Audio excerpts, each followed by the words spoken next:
3 people's lives were taken needlessly because of ignorance and unfounded hatred. My wife lived an exemplary life displayed by her belief in God, her Catholic faith, and her belief in service before self. A recommendation of death for Frazier Glenn Cross in the high-profile trial that lasted for weeks in Johnson County.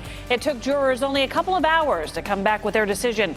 Just last week, that same jury convicted Cross in the deadly shooting spree that killed 3 people, 2 at the Jewish community campus and 1 at the nearby village Shalom. Good evening, I'm Krista Dubill. And I'm Mike Maruzars. We have team coverage of today's jury recommendation. Let's begin with 41 Action News reporter Brenda Lise Gonzalez. She has reaction from family members today. Brenda Lise.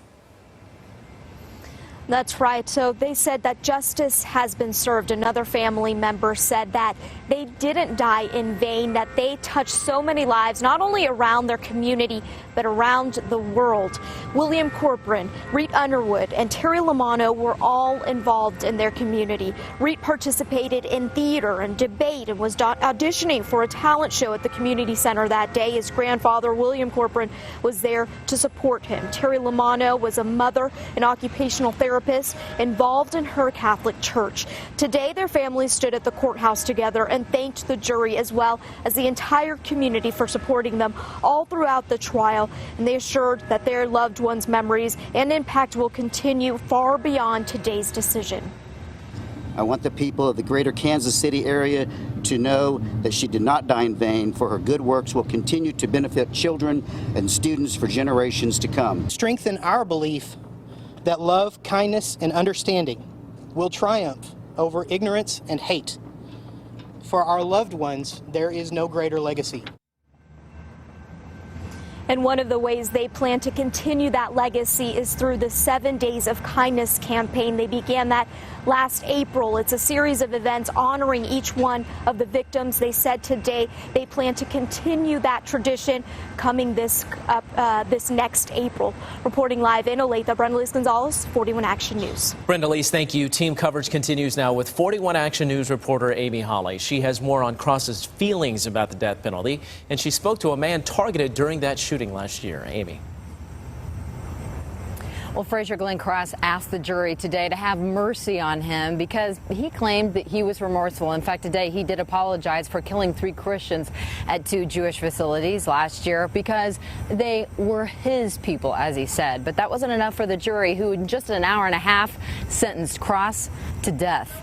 Cross earlier in the day dared the jury to sentence him to death. He said he had no fear, but prosecutors said Cross had no remorse, even liked killing people, in fact, got satisfaction from it.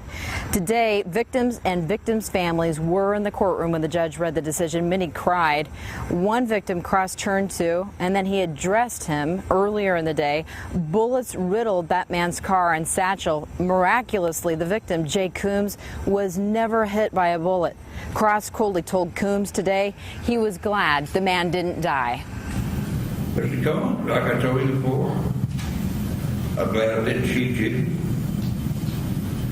I think you're a very brave man. I stared at you for maybe how long was it? Maybe 30, 45 seconds. I stared you eyeball to eyeball. You had no fear. I can't harbor hate in my heart because I would be no better. I hope he finds redemption, but gets justice at the same time. It's a hard concept, but justice, I believe, was served today.